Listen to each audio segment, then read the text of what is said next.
o tema da minha fala hoje sobre a proteção penal das famílias homoafetivas, à luz do reconhecimento da homotransfobia como crime de racismo pelo Supremo Tribunal Federal em duas ações que eu movi. Né, o Supremo em 2019 jogou a procedente a ação direta de inconstitucionalidade por omissão número 26 e o mandado de injunção em 4733 para reconhecer a homotransfobia como crime de racismo, sem legislar e nem fazer analogia. Eu não aguento mais falar isso. Eu vou ter 80 anos com a minha bengalinha fashion, falando para as pessoas aprenderem a ler a bendita decisão antes de criticá-la.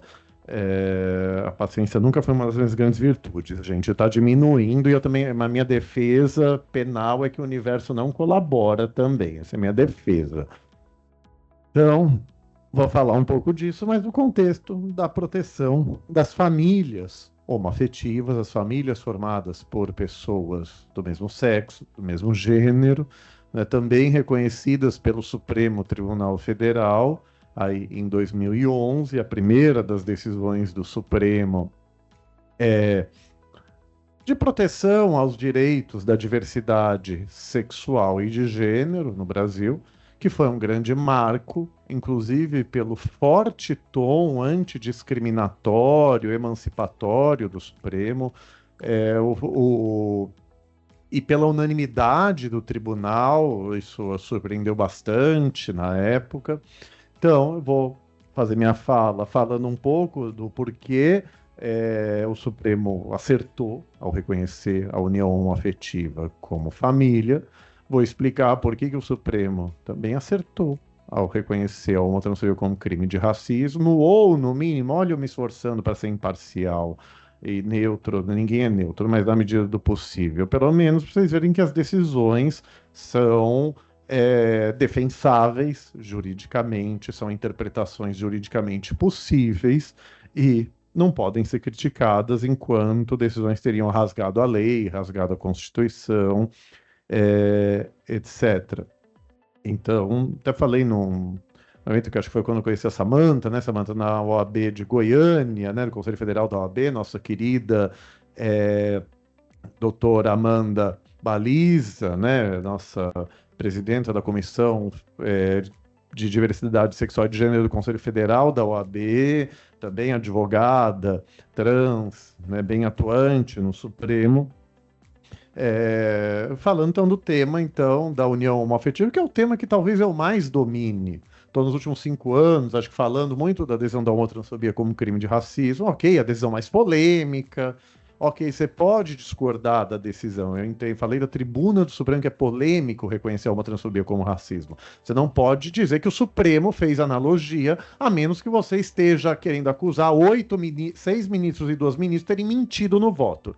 Se você quiser dizer que escreveram uma coisa querendo dizer outra, que foi fundamentação simulada, então diga. Me manda por e-mail, eu encaminho para eles e elas para ter processo de crime contra a honra contra você. Aí ninguém quer. Então, assim, eu realmente não tenho mais paciência com inépcia ou má fé, ainda mais de conveniência. Eu vou explicar um pouco isso por quê. Mas assim, eu tenho esse livro Manual da Homoafetividade sobre casamento civil, união estável e adoção por casais homoafetivos. Tem um livro individual e esse coletivo, né, em defesa da decisão do Supremo, o STF Hermenêutica Penal, que gerou o reconhecimento da homotransfobia como crime de racismo, sem legislar e nem fazer analogia. Eu coloquei na capa para ver se o povo se toca, né? Quer dizer, então, é só ler a decisão. Mas vamos começar.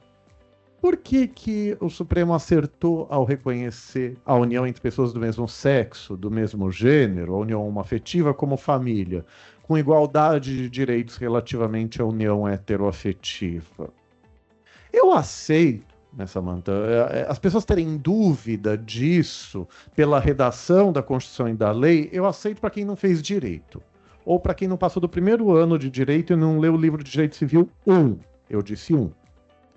Sobre a redação, que a Constituição diz, artigo 226, parágrafo 3º, aspas, para efeito de proteção do Estado, é reconhecida a união estável entre o homem e a mulher como entidade familiar, devendo a lei facilitar sua conversão em casamento. Fecha aspas. No casamento, o Código Civil, 1514, o casamento é o ato realizado quando o homem e a mulher comparecem perante o juiz. Aí outro fala, o juiz os declarará marido e mulher. Ok. Uma das coisas mais básicas do direito, desde acho que do direito romano, desde o Código Napoleônico, desde que o mundo, é que o fato da lei, o dispositivo legal constitucional, regulamentar um fato, a união entre o homem e a mulher, no caso, e nada falar sobre outro, a união entre pessoas do mesmo sexo, sem proibi-lo, e sem estar escrito apenas, somente, unicamente sobre o fato citado, isso não significa proibição implícita por interpretação a contrário senso. Isso significa lacuna normativa. Acho que aqui todo mundo é do direito, a maioria, né? Mas para quem não for do direito, lacuna é o quê? É uma falha, um buraco na legislação. Ela não falou, ok, mas também não proibiu. E desde sempre a lacuna normativa é comatável. Olha ela aqui, por interpretação extensiva ou analogia. As situações são diferentes em algum grau, mas são idênticas no essencial, é a ideia da analogia. E a interpretação extensiva, elas são idênticas, mas a redação da lei, enfim, não é apta o bastante para abarcar a situação. A diferença dogmática é mínima, mas aqui. Então eu sempre ironizei as pessoas que criticavam a decisão depois de 2011. Como diria, né, o constitucionalismo mineiro, né, professora Samantha? Uai, o povo esqueceu que é analogia? E ali tem 3 votos defendendo. Tem que tomar cuidado com o tempo de 40 minutos, né? Que se eu for falar das decisões, demora mais de 1 hora cada uma, se eu for falar em detalhes. Então, eu cito uma fala do ministro e professor Gilmar Mendes nesse julgamento, que foi um dos 3 votos vistos que tiveram algumas ressalvas, supostamente, mas o ministro Gilmar falou, aspas, o fato de a Constituição proteger a união estável entre o homem e a mulher não significa negativa de proteção à união civil ou estável entre pessoas do mesmo sexo. O que não é expressamente proibido é permitido. Isso é máxima do direito privado, desde que existe a Constituição. Para garantia de direitos, você pode ir além da letra da lei, da Constituição. Você não pode ir além da letra da lei, da Constituição, para restringir direitos, para criminalizar. Por isso que eu tenho que explicar sempre que o Supremo não fez analogia ao reconhecer a homotransfobia como racismo. Ele disse que a homotransfobia é racismo, que é um crime por raça, em interpretação literal. Então, eu vou falar disso mais à frente, mas só para ninguém achar que eu estaria em contradição. Então, então, como eu falei em sustentação oral nesse julgamento, dizer que é reconhecida a união estável entre o homem e a mulher é diferente de dizer que ela é reconhecida apenas entre o homem e a mulher. O apenas não está escrito. Se não está escrito, não há limite semântico no texto que impeça a interpretação constitucional inclusiva. Limite semântico, que é pacífico na interpretação contemporaneamente, que a gente não interpreta a norma para descobrir significado oculto, difícil de entender, como livros antigos e anacrônicos hoje falavam e falam. Ao interpretar e atribuir sentido. O judiciário, o juiz, a juíza, o promotor, a promotor, o advogado, a advogada, atribui sentido, diz o que a lei significa. Mas qual a diferença do judiciário para o legislativo? Isso Hans Kelsen, pai da teoria pura do direito, já falava. É uma diferença de quantidade, não de qualidade. Quer dizer, o legislativo pode mais. O legislativo pode criar tudo aquilo que não contraria a Constituição. O judiciário está vinculado aos limites impostos pelo texto da lei, da Constituição, do decreto, de qualquer texto normativo. Então, você atribui sentido desde que respeitado o limite semântico do texto. Então, o juiz, o judiciário, cria normas. Nossa, você está falando isso? Não, quem diz isso é Hans Kelsen, o pai da teoria pura do direito. Eu discordo de Kelsen de falar que é uma criação por ato arbitrário de vontade. Não, tem critérios de interpretação que tornam a interpretação racional. Mas assim, então, não há limite semântico no texto, não está proibido. Isso na doutrina civilista, eu sou civilista, né, professora Samantha? Eu sou doutor em constitucional, né, mas assim, a doutrina civilista sempre falou que não é proibido o casamento homossexual, casamento civil homoafetivo. Eu tenho uma tese, Samantha. Esqueceram de proibir o casamento civil homoafetivo no Código Civil francês de Napoleão, e aí inventaram essa arbitrariedade chamada teoria da inexistência do ato jurídico. O ato jurídico inexistente que existiu no mundo fático, quer dizer, para ser nulo tem que estar escrito na lei. Mas aí eles inventaram que tem algumas coisas que são tão óbvias que não precisa estar escrito na lei. Caio Mário da Silva Pereira, em todos os tempos, em todas as sociedades, em toda a história, em todos os universos paralelos do multiverso, faltou ele falar, não se reconheceria o casamento civil homoafetivo. Bom, do ano 2000 para cá isso mudou, né? Ponto número 1. Então, assim, eu acho a teoria da inexistência inconstitucional. Você inventa uma proibição que não existe, o que não é proibido é permitido, isso está escrito na Constituição. Mas o problema dessa tese é que tem duas pessoas no mundo que dizem ela, eu e a professora Mariana Chaves, que me cita. Né? Então, a ideia é explicar por que a diversidade de sexos não é requisito da família. Mas, assim, para não focar muito na decisão, nesse sentido. Mas assim, a doutrina sempre falou que não há proibição ao casamento civil entre pessoas do mesmo sexo. Então você não pode inventar que a redação falar entre o homem e a mulher traria essa proibição, que a doutrina sempre diz que não existia. Então, eu gosto de citar o fundamento do relator, o ministro Aires Brito, que ele fala assim: a Constituição não diz, vou parafrasear, mas ele disse isso, tá? A Constituição não diz como você deve exercer a sua própria sexualidade, que bom, né? Então, a homossexualidade é um fato lícito, a união entre pessoas do mesmo sexo é permitida porque não é proibida. Então, as pessoas têm um amplo direito de usar, exercitar, vivenciar sua sexualidade como bem entendam, desde que não a usem para oprimir a sexualidade alheia, como no estupro e na pedofilia. Ele muito bem explicou. Liberdade, o sentido liberal de liberdade, em contraposição ao comunitarista, que com algumas aspas é o socialista, você poder fazer só o que é coerente com os valores hegemônicos da sociedade. Liberdade é fazer o que você te dá o direito de fazer o que quiser, desde que não prejudique terceiros, desde que a sua conduta não prejudique ninguém. Por isso o ministro falou isso. E ele falou, não se pode ter uma interpretação homofóbica da Constituição. Quer dizer, o 226, parágrafo 3º, sobre a união estável, não proíbe a união entre pessoas do mesmo sexo como família. Então, entre duas interpretações possíveis, você tem que adotar a interpretação não discriminatória. Interpretação sistemática do 226, parágrafo 3º, com o artigo 3º, inciso 4º, que proíbe qualquer forma de discriminação. A discriminação proibida é aquela que é arbitrária, sem justo motivo. Não há motivo lógico, racional, que justifique negar direitos à união entre pessoas do mesmo sexo relativamente à união entre pessoas de sexos opostos. Procriação, capacidade procriativa, nunca foi critério para reconhecimento de família. Se a gente pegar os livros antigos, que a professora Samantha certamente conhece muito mais do que eu e deve ter mais arrepios do que eu, pega Serpa Lopes, nem é tão antigo, pega Clovis Bevilacqua, o Miguel Reale, do Código Civil de 16. A esterilidade nunca foi causa de anular casamento. A incapacidade coeunde, olha que bonito. Você não se, a incapacidade generande, a incapacidade de gerar a vida pelo ato sexual, nunca anulava. O que anulava o casamento era a incapacidade coeunde, ao coito. Mas, embora a procriação seja uma das finalidades do casamento heteroafetivo, não é finalidade principal ou primordial. No direito canônico parece que até é. Ok, então aí você briga lá com o direito da Igreja Católica. No direito civil laico, não.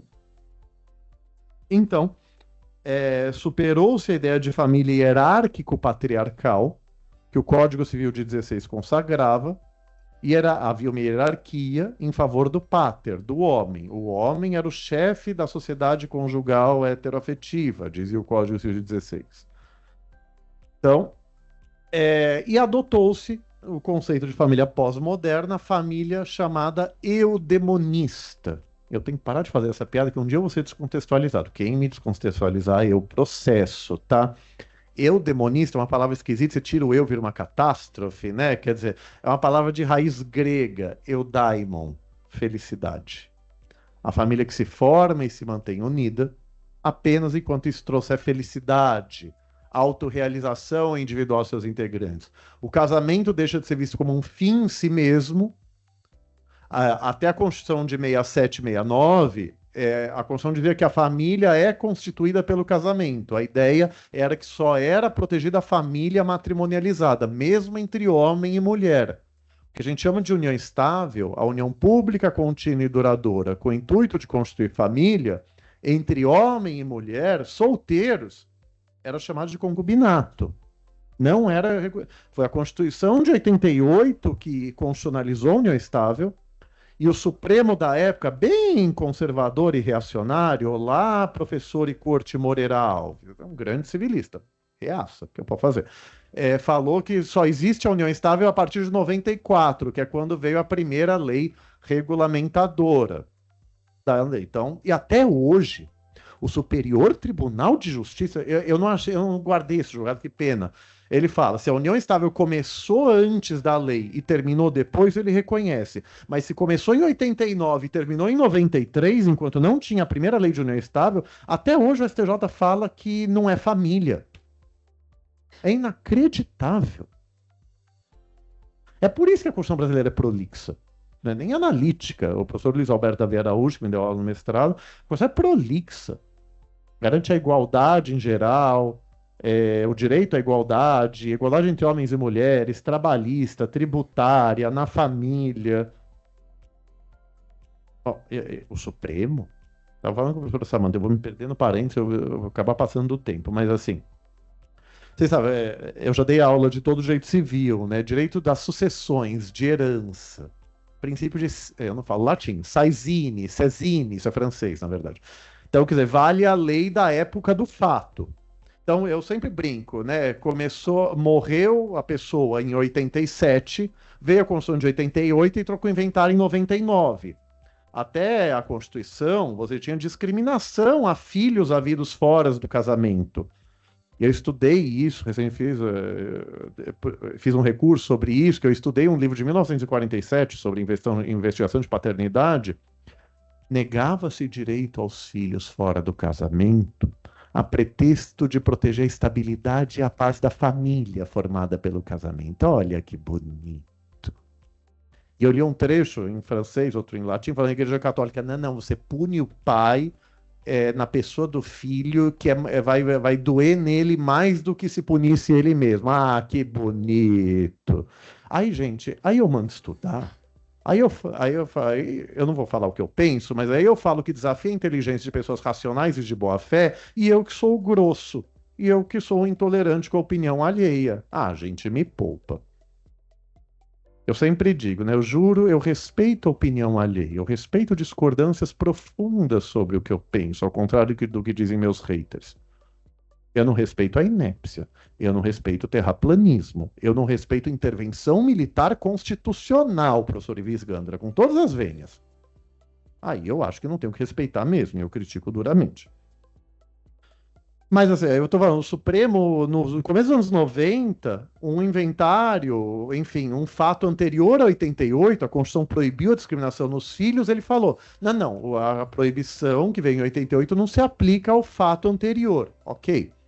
E ele falou que não era discriminação arbitrária, dá menos direito para o filho havido fora do casamento do que os direitos que você dava ao filho dentro do casamento, havido dentro do casamento. Aí eu abri o acórdão, é só essa frase. Não, a diferenciação dos filhos naturais fora do casamento para os filhos legítimos, olha que bonito. Não, isso não viola o princípio da igualdade. Ah, que bom, né, Supremo? É por isso que a Constituição é tão repetitiva. Mas, assim, eu sempre falo, né, Selma, desabafos de um advogado e professor cansado à parte, né? Então, tudo isso era para falar que na lição do professor Paulo Lobo, a cláusula de exclusão desapareceu. Não se fala mais a família constituída pelo casamento é protegida pelo Estado, que era mais ou menos o que falava a Constituição anterior. Fala que a família é constituída, é protegida pelo Estado. Qualquer família tem direito à especial proteção do Estado. E o ministro Aires falou, você não pode interpretar o parágrafo contrariando a cabeça, o caput do artigo. Então, por isso o Supremo acertou, não é? Quer dizer, então eu falo, a família se fala pelo amor familiar, o amor que vise uma comunhão plena de vida e interesses de forma pública, contínua e duradoura. Porque intuito de constituir família, como diz a Maria Berenice Dias, é aquele embaralhamento de vidas e patrimônios que faz a sociedade ver aquela união como uma família. Vale para a família poliafetiva também, vale para o trisal. O Supremo ainda não reconheceu, o Supremo, de maneira muito errada, ele negou o direito à família, à união paralela de boa-fé. Se a união paralela é de boa-fé, o amante não sabia que era amante. Ele negou a analogia com o casamento putativo, nesse caso, afirmando que haveria um princípio de monogamia na Constituição.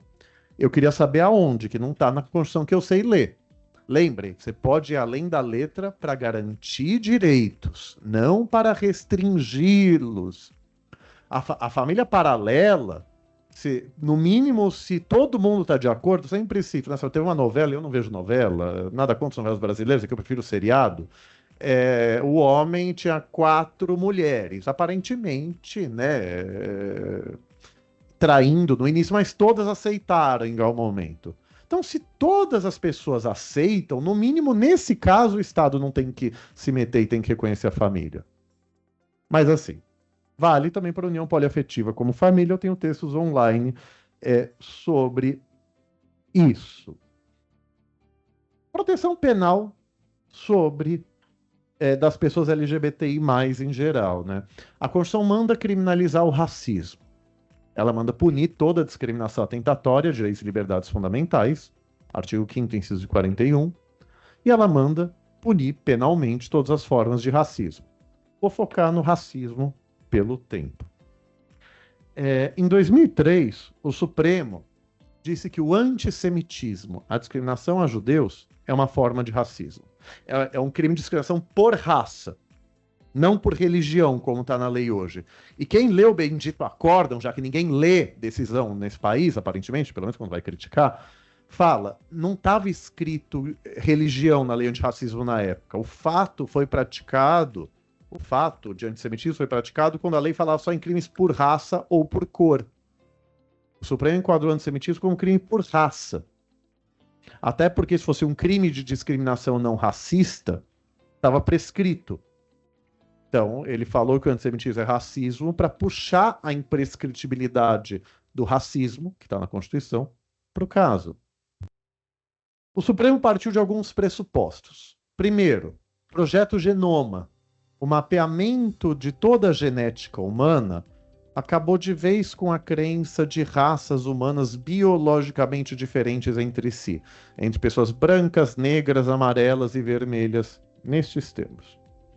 Então, para o racismo não virar crime impossível, como categoria de direito penal, pela unicidade biológica da raça humana, porque todos somos humanos, sim, somos. Só que ao contrário do que o racista, estrutural ou intencional quer dizer, isso não quer dizer que racismo não existe. Isso quer dizer que o racismo é um conceito político-social, conceito antropológico e não meramente biológico. Lembra o livro que eu coloquei na capa para ver se o povo se toca? Não precisa ler o livro, leia a decisão. Mas assim, eu coloquei numa epígrafe, ó. Ok, de um lado, decisão de 2003, o HC 82424, e a decisão de 2019, da homotransfobia como racismo. Só lê isso. Aí, se quiser nos honrar, lendo os artigos, citando, a gente agradece. Então, na interpretação do conceito de racismo, o Supremo falou: a divisão dos seres humanos em raças decorre de processo político-social originado da intolerância dos homens, machismo linguístico dos seres humanos. Daí resulta o preconceito racial. O racismo é a valoração negativa de certo grupo humano com base em características socialmente semelhantes, que configura uma raça distinta a dispensar tratamentos igual.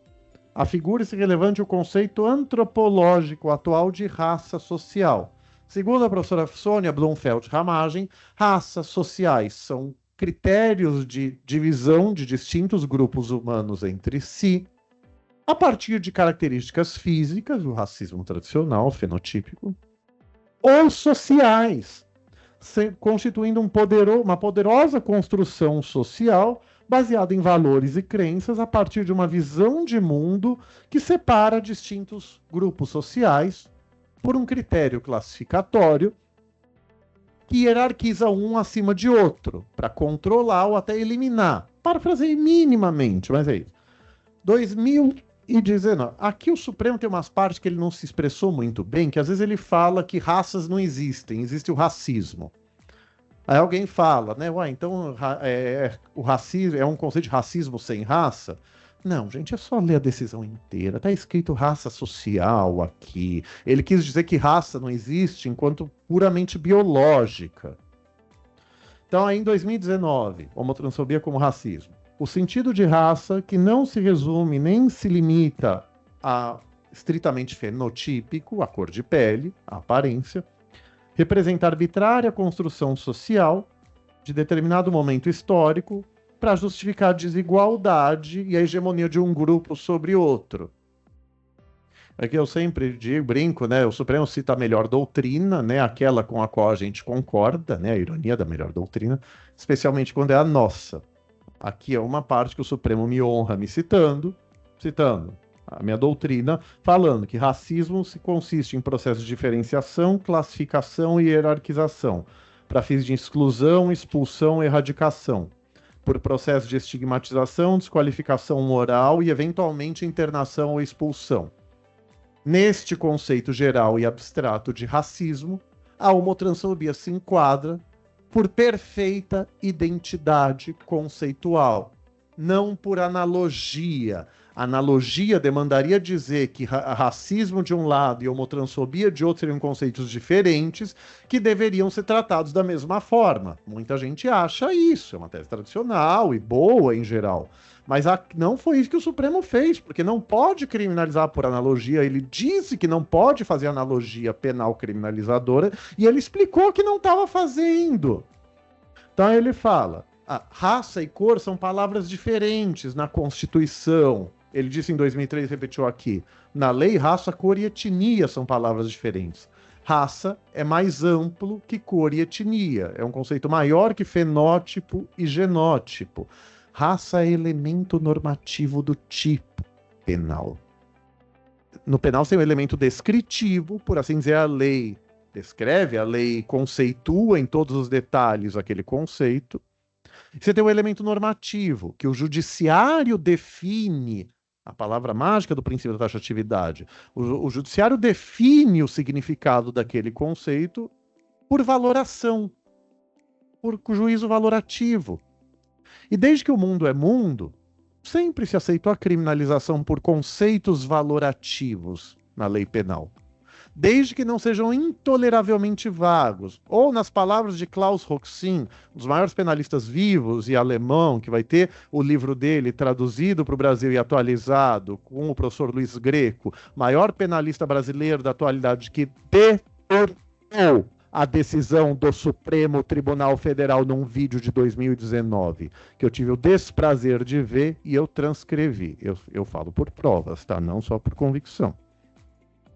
O Greco falou, né, que o Supremo teria incentivado os juízes a rasgar a lei penal, a ignorar os limites objetivos da lei, porque ele acha interpretar a homotransfobia como racismo é algo muito arbitrário. Então ele defende, é uma teoria tradicional, que você teria que interpretar a lei penal só pelo sentido coloquial das palavras. Ok, é uma tese defensável. Eu respondo dizendo que a jurisprudência penal nunca se limitou a isso. E isso não está escrito na lei penal também. E se não está escrito na lei penal, ele não pode dizer que é indefensável você adotar outra interpretação, que é o sentido sociológico, antropológico de raça e racismo. Ele pode discordar. Ele não pode, sem profunda má-fé subjetiva, dizer que o Supremo teria incentivado os juízes a ignorar os limites da lei penal. Mas, Paulo, Luiz Greco é o maior penalista vivo brasileiro hoje. Bom, ele tem que fazer jus a essa fama dele, ele é mesmo. Em outros temas, aqui agiu de forma panfletária. Eu comprei agora o livro do Klaus Roxin traduzido com o Luiz Greco. Tô com mais ranço dele porque o site me induziu em erro. Eu comprei à vista o livro de R$ 720, que ódio, mas enfim. Aí não é muito culpa dele, aí não é nenhuma culpa dele, né? Mas eu não consigo entender as pessoas fazerem uma crítica leviana como essa. Ele podia ter falado, o sentido coloquial é um e o Supremo adotou outro. Mas no conceito do Supremo não há analogia. Na verdade, a crítica do Greco é à luz do princípio da taxatividade, que a lei penal tem que ter uma interpretação de fácil compreensão. Mas assim, o conceito de racismo afirmado num precedente do Supremo e respaldado na literatura especializada, ele, obviamente, não é intoleravelmente vago. É um conceito que respeita a exigência de ser suficientemente claro. Eu não devia ter entrado tanto nessa questão dogmática, isso é um tema que me irrita profundamente, mas assim, porque falar isso é me acusar da mesma coisa. O Supremo acolheu essa tese, que eu levei ao Supremo, eu sou citado pela decisão. Então, criticar o Supremo também é me criticar por isso. O professor Luiz Greco foi bem grosseiro com o outro debatedor que defendeu a decisão por outro fundamento. Então, sente aqui, professor Luiz Greco, vamos debater junto. E se quiser me processar, fique à vontade. Vai perder o processo, vai perder e vai me pagar o honorário ainda por cima. Então, onde está a homotransfobia na lei penal? Nos crimes por raça. Raça, cor e etnia como palavras diferentes.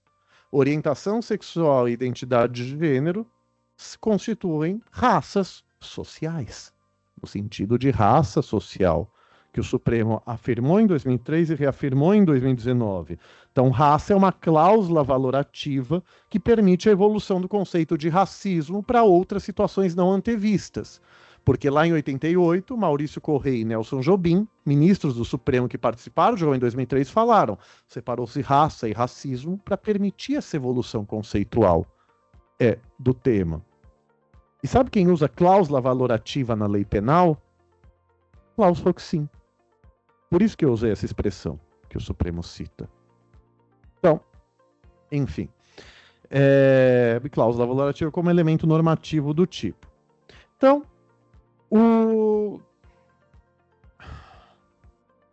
veja como isso me irrita, até me desconcentra um pouco. Mas, enfim. A proteção penal da população LGBTI+, se deu pelo seu reconhecimento como forma de racismo. E o Supremo também falou que o motivo torpe que qualifica o homicídio, você mata alguém, ou tenta matar, por um motivo torpe, um motivo nefasto, um motivo preconceituoso, obviamente, também, isso aumenta a pena do homicídio. Então agrava a pena de qualquer crime, né? Porque além de qualificadora do homicídio, o motivo torpe é qualificadora genérica. Será que alguém vai ter a coragem de dizer que eu estaria fazendo analogia porque o Supremo falou do motivo torpe do homicídio e não o motivo torpe da agravante genérica? Se alguém falar isso, eu vou gritar um pouco mais. Espero estar gritando com liturgia aqui. Mas assim... Então, como a gente enquadra isso na proteção penal das famílias LGBTI+. A homotransfobia foi reconhecida como forma de racismo. O crime de racismo, infelizmente, não admite modalidade culposa, que é o crime cometido por negligência, imprudência, eventualmente imperícia. Talvez seja o meu lado punitivista, né? Meus haters vão dizer, né? Para o crime ser culposo, a lei tem que dizê-lo expressamente. Não se diz no caso do racismo. Então, exige-se que haja dolo, a intenção, nesse caso, de discriminar. Então, a gente fala os crimes por preconceito, né? Quando crimes contra minorias em geral. E a jurisprudência aparentemente exige o dolo direto, que é a intenção propriamente dita. Eu já vi precedente do STJ aceitar o dolo eventual para caso de racismo, mas é um precedente que eu achei. Então, acho que é uma tese que a gente tem que defender. Dolo eventual, né? Você não quis propriamente aquele resultado, mas assumiu o risco de produzi-lo. Você não se importou se aquele resultado fosse produzido. Então, o que eu queria falar aqui, né, é que se você tem uma lei, uma política pública que garante direitos à família, a programas de apoio às famílias em geral, e este benefício for negado às famílias homoafetivas, você vai ter caracterizado aqui o crime de racismo homofóbico. Pelo menos, assim, você tem que provar que o gestor, o empresário, vamos supor que as empresas sejam obrigadas a dar um benefício para as famílias. Ele dá para a família heteroafetiva e não para a homoafetiva, que era o que acontecia com a famosa licença gala. Aprendi isso vendo na praia. Licença gala, por assim dizer, é um período que a empresa dá de lua de mel para o casal, depois do casamento, ou na união estável. Davam para os casais heteroafetivos e não para os homoafetivos. Depois da decisão do Supremo de 2011, eu não soube mais desse tipo de problema. Mas, assim, se você tem um benefício, uma lei, uma política pública, um benefício privado de uma empresa que garante uma proteção, um benefício a uma família, às famílias, você aplica só para heteroafetiva e não aplica para homoafetiva por serem pessoas do mesmo sexo, do mesmo gênero, para mim está caracterizado o crime de racismo homofóbico. Já antecipei os esforços, né? Acho que o Ministério Público vai estar do meu lado aqui. Já antecipei os esforços da combativa defesa. Tem que ser combativa mesmo, né? De falar, assim, eu acho um exagero você falar, não tem uma lei que diz que discriminar a família homoafetiva constitui crime. Veja, não estou saindo do princípio da legalidade penal estrita aqui. Quem me acusar disso, sem colocar minha fala inteira, vai ser processado, processada, processade. Tá lá, artigo 20 da Lei 7716, a Lei Antirracismo. Praticar, induzir ou incitar o preconceito ou a discriminação por raça. Então, aonde está enquadrada a homotransfobia? Se discriminar pessoas LGBTI+, constitui crime de racismo, discriminar famílias formadas por pessoas do mesmo sexo, famílias homoafetivas, é uma forma de discriminação racista. Então, nunca se exigiu um nível máximo de taxatividade nesse nível que eu antevi que as defesas vão alegar, e erradas não estão de alegar. Adoro essa expressão, né? Que errado não tá, porque certo também não tá, né? Mas assim, eu sempre falo, o que é o crime de injúria? Tá lá escrito, ofender a dignidade e o decoro, 2 pontos, pena. O que é isso? Se você for exigir uma taxatividade máxima, se você for exigir que a lei defina tudo, eu ia falar, o silogismo perfeito de Beccaria, Cesare Beccaria, nos delitos e nas penas. Beccaria, nesse ponto, defende o juiz boca da lei de Montesquieu, versão penal. Para Beccaria e Montesquieu, se o juiz interpreta, ele está legislando de maneira disfarçada. O juiz teria que ser um autômato, só reproduzir as palavras da lei. Isso é irreal, nunca existiu, e é uma forma equivocada de se analisar o tema. Mas, assim, para ser um silogismo perfeito, eu brinco, você teria que falar, ofender a dignidade e o decoro, vírgula, imputando adjetivação, um adjetivo pejorativo à honra daquela pessoa.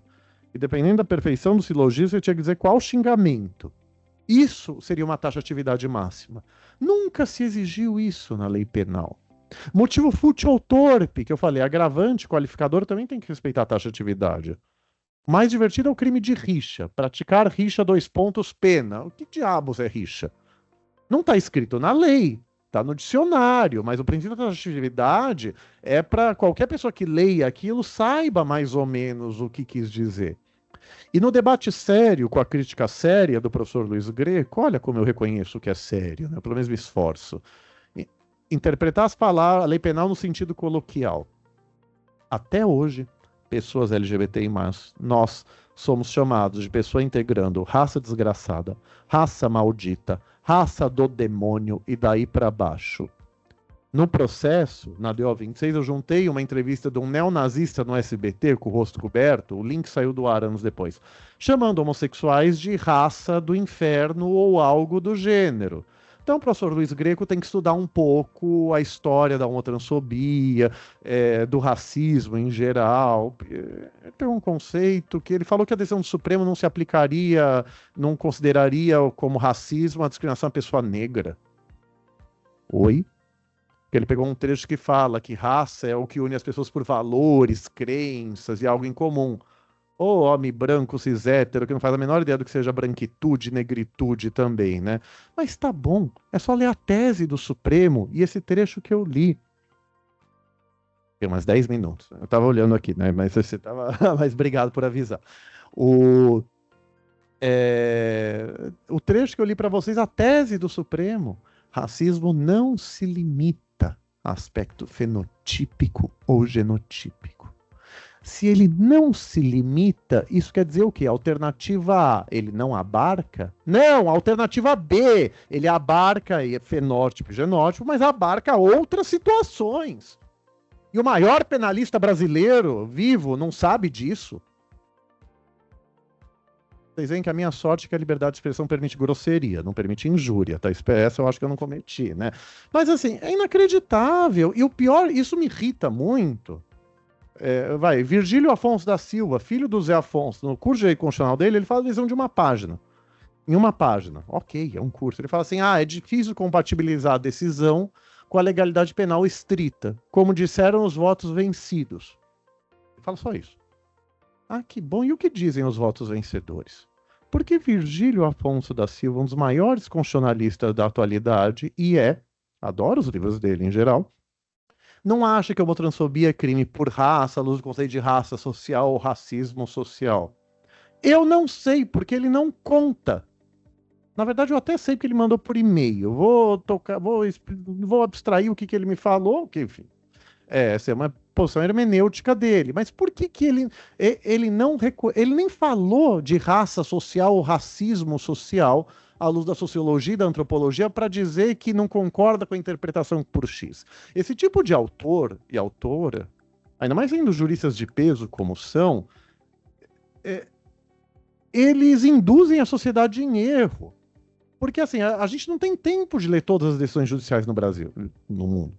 A gente tem que acreditar nos livros. E o livro aponta uma coisa que não é o que a decisão fez.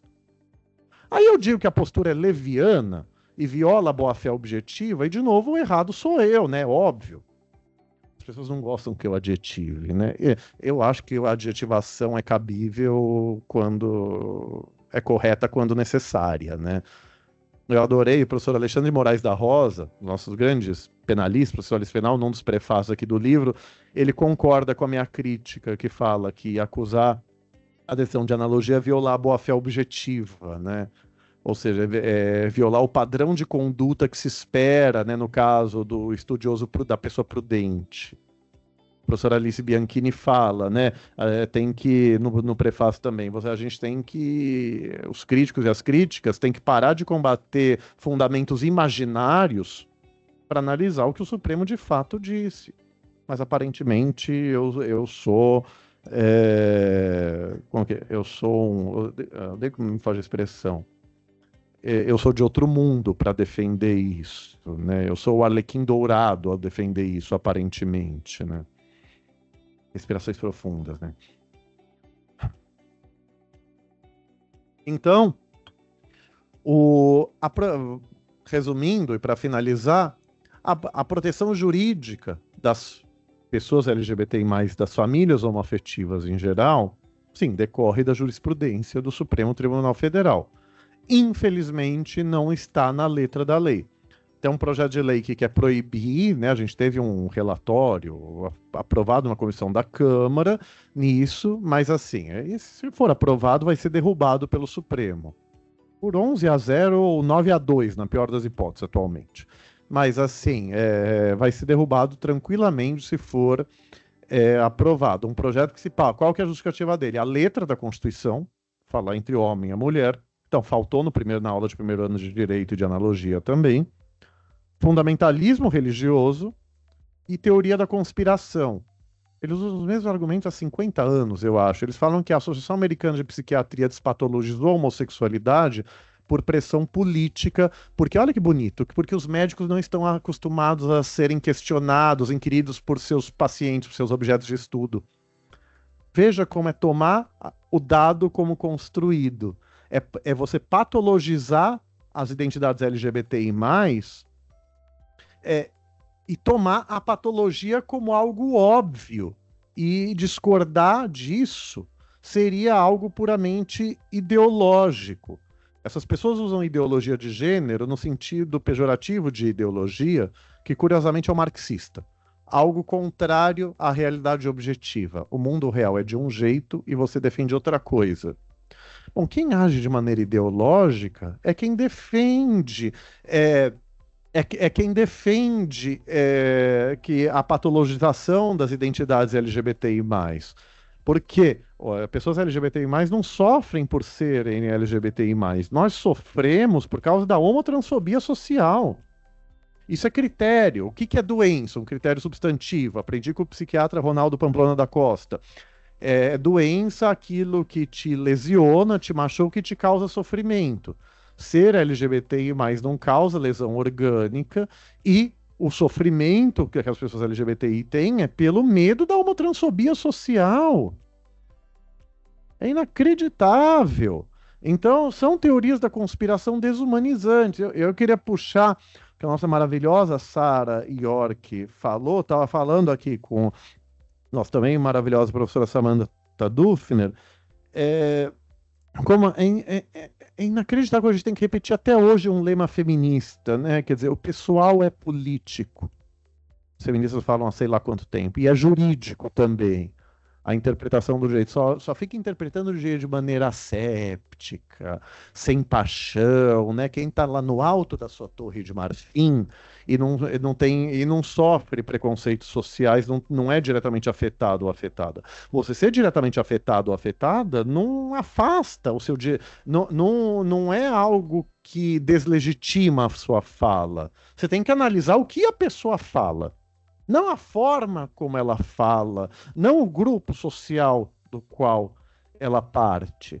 Mas a Sarah falou no final, eu não consegui anotar, estava sem caneta, da gente tornar-se gente, ela falou. A Universidade Federal de Ouro Preto adota como mecanismo, como o tema do mestrado, doutorado lá, novos sujeitos e novos direitos. É a ideia de quem é sujeito de direito, essa categoria do direito ocidental, do direito liberal clássico desde sempre. Embora formulado de maneira geral e abstrata, eu juro que eu finalizo, eu tenho 5 minutos daqueles 10 minutos ainda, né? Vamos finalizar. Mas assim, embora formulado de maneira geral e abstrata, na prática, as leis foram criadas pensando no homem branco, cisgênero, heterossexual, no início, rico. Só podia votar o homem branco rico no início dos tempos. A Olympe de Gouges colocou a Declaração dos Direitos do Homem e do Cidadão no feminino para falar a mulher e a cidadã. Ela foi queimada por essa e outras. Eu brinco, né? Ela só foi destruidora que ela colocou nos considerandos que a causa dos males da humanidade é a opressão da mulher. Até é uma delas, né? Certamente. Mas, veja, a inclusão da mulher como sujeita de direitos, que não virava adolescente com o casamento. Com o casamento, a mulher virava relativamente capaz. Tinha que obedecer o marido. Isso só mudou em 62, com o Estatuto da Mulher Casada. Para a pessoa negra ser considerada um cidadão, um ser humano com alma, com direito a voto, para a mulher poder votar, para a mulher negra ser considerada mulher. Aí eu não vou conseguir falar o machismo do homem branco, né, que tem um livro A Mística Feminina, eu não li o livro, mas está lá, querem falar que a mulher é só bela, recatada e do lar, vamos ouvir o que a professora Samantha Dufner tem a dizer sobre isso em breve. Mas aí foi lá a Sojourner Truth, uma operária negra, retinta, tava lá, o uniforme operária mesmo, e aí o homem branco fala, não, a mulher não tem que votar, a mulher é delicada, é sensível, a gente tem que pôr um pano no chão para a mulher andar. Aí ela falou, vou parafrasear, ela falou, joguem no Google, e eu não sou uma mulher, Sojourner Truth, né? Fala, pera lá, Ninguém fica abrindo porta do carro, me tratando com delicadeza. E eu não sou uma mulher. Ninguém fica colocando pano no chão, me tratando com delicadeza. E eu não sou uma mulher. A mulher negra, cis hétero, precisou lutar para ter a sua mulheridade considerada, né? A lei não diferenciava o que fosse mulher negra de mulher branca depois da abolição da escravatura e garantia de igualdade de pessoas negras e brancas. Mas na prática era tratada disso. Então, nós, pessoas LGBTI+, somos considerados até hoje integrantes de uma raça desgraçada, uma raça maldita, uma raça do demônio a ser controlada ou eliminada, principalmente as pessoas trans, principalmente as travestis, como o relato da Sara muito bem demonstra. Eu estava falando para ela, né, são importantes campanhas de sensibilização como a do MP, de sensibilizar a humanidade para parar de ter medo, para parar de ver esses espantalhos desumanizantes das pessoas LGBTI+. E isso também para aplicação do direito. Porque se o direito fosse levado a sério, como eu acho que deveria ser levado, o juiz, a juíza poderia falar, o promotor, a promotora poderia falar, não, olha, acho essa pessoa inaceitável pelo grupo social que ela faz parte, mas não pode discriminá-la. Muito em tese, o direito exige isso. No mundo das ideias de Platão, né? Porque no mundo real, da real juridique, não é assim. E a gente precisa muito do Ministério Público do nosso lado. Juro que agora passei do tempo, mas juro para finalizar. E não é para puxar o saco do Ministério Público, não é porque estou aqui, mas é importante mesmo. Vamos lembrar, racismo é crime de ação penal pública incondicionada. Então, a vítima só faz a ação de racismo se o Ministério Público se omitir. Pela lei, o prazo é de 15 dias, né? Se não. Se a pessoa não estiver presa.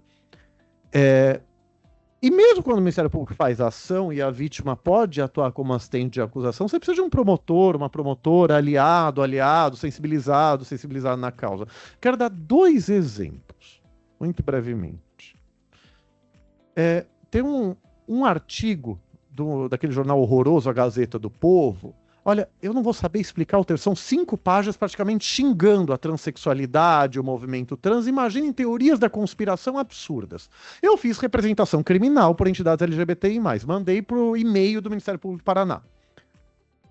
Aí eu fiquei meses, anos mandando e-mail. Foi para esse órgão, foi para o outro. Aparentemente o MP do Paraná precisa de uma organização melhor, porque não tinha. Outros MPs, o MPF, já tem. Aí, anos sem saber o que aconteceu. Aí um colega do Paraná, depois de uma palestra, falei, Paulo, olha, eu achei. O promotor fez a denúncia. O judiciário julgou. E esse era um caso, era tão explícito, eu mando para vocês a representação. O juiz citou na sentença. Para mim, não tinha dúvida. Ele ia ser condenado, ele ia recorrer ao Supremo e a gente ia ganhar. O juiz julgou improcedente, rejeitou a denúncia. E o promotor que fez a denúncia não apelou. Eu quero ironizar o colega do Ministério Público, ele nunca apela quando. Ele sempre concorda com a sentença. Por que ele não fez apelação criminal naquele caso? E eu descobri o caso quando já tinha transitado em julgado. Isso é um caso teratológico. Eu vou citar outro agora, do MPF de Minas. Esse aqui, olha, eu até acho, olha, eu vou dizer, o trecho que eu vou citar, eu até acho que não constitui crime de racismo por liberdade religiosa, porque eu falei da tribuna do Supremo. Dizer que homossexualidade é pecado, se achar que eu vou pro inferno por ser gay, eu falei no Supremo, bom, eu acho que a ignorância é direito fundamental quando não me prejudica. Concordamos em discordar. Está na tribuna do Supremo. Falar que a homossexualidade é pecado não é crime, e se for, eu vou dizer que é inconstitucional. Mas uma coisa é dizer que é pecado, outra coisa é dizer que homossexuais seriam pedófilos por natureza, querem destruir a família, destruir a sociedade. Então o Supremo falou, a liberdade religiosa é protegida, pode dizer que é pecado. Não pode fazer discurso de ódio, incitar a violência, a discriminação, a segregação. Estou falando do discurso do tal do pastor, que eu nem sei o nome, nem vale citar, que falou que Deus odeia o orgulho. Foi ano passado, no mês do orgulho LGBTI+.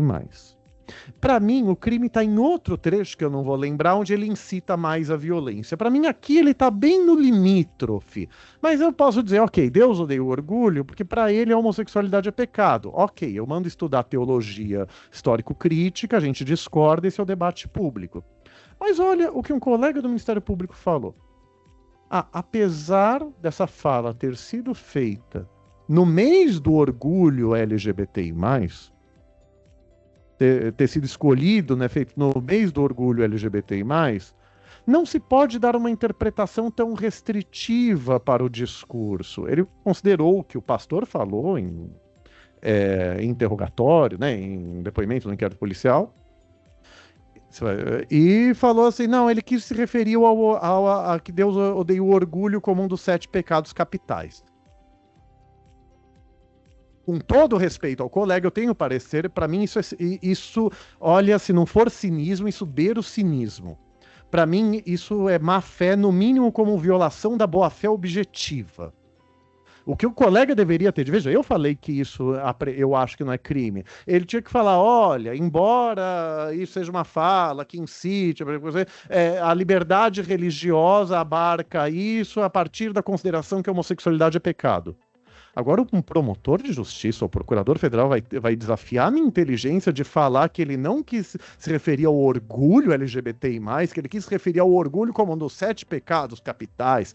Não me irrita, excelência. Como no TJ de São Paulo, que absolveu o Siqueira Júnior, eu juro que eu finalizo mesmo, é desobediência civil, né? Mas me desculpe. Eu estou atuando nesse caso desde essa decisão horrorosa e teratológica de segunda instância. Em 2015, a Viviane Beleboni, uma ativista trans, foi crucificada na Parada de São Paulo com uma frase, chega de homofobia GLBT, que era a sigla da época. Ela sabia que ia ser criticada publicamente. Pessoa pública, evento público, tema de interesse público, a liberdade de expressão e crítica ganha. Mas não pode xingar, não pode desumanizar. O TJ de São Paulo falou que ficou provado que o Siqueira Júnior chamou ela de pessoa integrando raça desgraçada, uma coisa, merda e bosta. SIC, perdoem, são termos do acórdão. Folhas 261, 270 e 271 do processo, que é o acórdão. Isso é quadro fático do acórdão. Quer dizer que eu posso pedir para o Supremo STJ reavaliar e julgar de outra forma. E o TJ disse que isso era mera opinião lícita e não discurso de ódio? Saiu um livro recentemente da RT Coletivo sobre dano moral, saiu um artigo meu, eu cito essa decisão, eu estou chamando isso há anos de judicatura de má-fé. Da mesma forma que a litigância de má-fé. Se não for judicatura de má-fé de alterar a verdade dos fatos a seu favor, como diz o artigo 80, inciso 2 do Código de Processo Civil sobre a litigância de má-fé, é no mínimo como grosseira violação da boa-fé objetiva. Estou recorrendo, o Supremo anulou, mandou o TJ de São Paulo esperar a repercussão geral X, aí ele falou, ok, olha, o Supremo fez a repercussão geral Y, julgou pela Y, que é diferente da que o Supremo mandou ele esperar, e manteve a decisão, de maneira errada. Tive que recorrer para o Supremo de novo, agora com reclamação. Então vejam, aqui, principalmente todo mundo no Ministério Público sabe, o processo é um labirinto kafkaniano, na prática. Então, que advogados e advogadas, enfim, a gente fica lutando para ter o processo apreciado, os argumentos considerados pelo judiciário. É que eu sei que o Ministério Público sofre aqui como a gente na advocacia também, né?